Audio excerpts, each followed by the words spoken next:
Factor analysis का topic देखेंगे। तो फैक्टर एनालिसिस एक मल्टीवेरिएट टेक्निक है जिसके ज़रिए हम मतलब वेरिएबल्स को देखते हैं कि वो क्या होते हैं। तो ये जो मल्टीवेरिएट है उसको देखने के लिए, उसको नापने के लिए हम फैक्टर एनालिसिस का टूल करते हैं। तो जैसे कि फैक्टर एनालिसिस एक डाटा रिडक्शन, यानी हमारे पास ढेर सारा डाटा है, हमने कोई क्वेश्चनियर बनाया है, उसमें से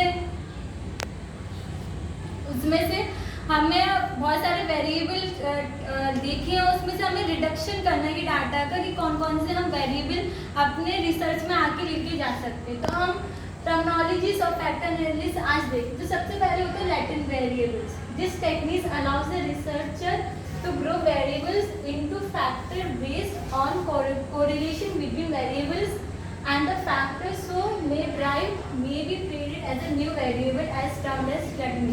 Latent variables क्या होते हैं? जैसे कि हमने अपना एक क्वेश्चनियर बनाया और हम डाटा रिडक्शन के जरिए हम देखना चाहते हैं कि हमारे जो वेरिएबल्स हैं उनको एक नया नाम देना चाहते हैं। तो उसको हम लैटेंट वेरिएबल्स कहते हैं। हम एक अपने ग्रुप में से जो हमने निकाला, तो हम एक नई चीज़ निकालते हैं अपने उस वेरिएबल में से, तो उसे लैटेंट वेरिएबल्स कहते हैं। ठीक है। अब factor loading happens to be a linear combination of data. The coordination of data and the coordinates of each observation of variable is measured to obtain what is called factor loading. तो factor loading हमारा होता है कि हमें किस जगह अपने variables को रखना है। वो हमें x1 में रखना है, x2 में रखना है, x3 में होता है। उससे हमें बार बार डेटा देखने की कोई ज़रूरत नहीं पड़ती, तो उसे फैक्टर लोडिंग है। जो कम्युनिटीज होती है, तीसरा हमारी कम्युनिटी, उसको हम डिनोट करते हैं H square.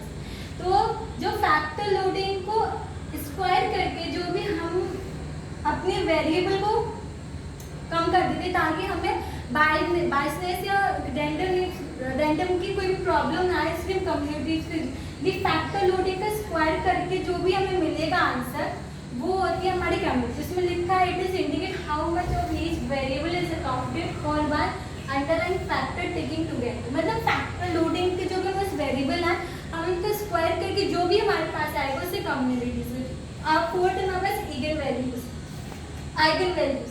The correlation coefficient between the factor score and the variables included in the study is called eigenvalues. तो जो eigenvalues होते हैं वो जो हमारे फैक्टर लोडिंग होता है उसका स्क्वायर करके जो हम ऐड करते हैं उसे हम आइगन वैल्यूज कहते हैं। जो हमारी आइगन वैल्यूज होती है वो अगर हमारी लेस देन 1 आ रही है तो हम उन्हें रिजेक्ट कर देते हैं, और अगर आइगन वैल्यू हमारी मोर देन 1 आती है तो हम उसका जो वेरिएंस का वेरिएबल होता है हम उसे एक्सेप्ट कर देते हैं। तो हमारी कुछ टर्मिनोलॉजीज है फैक्टर एनालिसिस की जिसको हम अपने रिसर्च में यूज़ करते हैं ताकि हम डाटा रिडक्शन कर सकें अपने बहुत सारे वेरिएबल्स का, क्योंकि हम बहुत सारे क्वेश्चनियर बनाते हैं। बहुत सारे क्वेश्चनियर में तो ये नहीं कि हर एक क्वेश्चन अपने रिसर्च में यूज़ कर सके, तो मैं उस डाटा को रिडक्ट करके ही फैक्टर एनालिसिस एक टूल है उसको अप्लाई करते हैं। SPSS एक टूल होता है कंप्यूटर में, उसके जरिए फैक्टर एनालिसिस को यूज़ करते हैं। Thank you.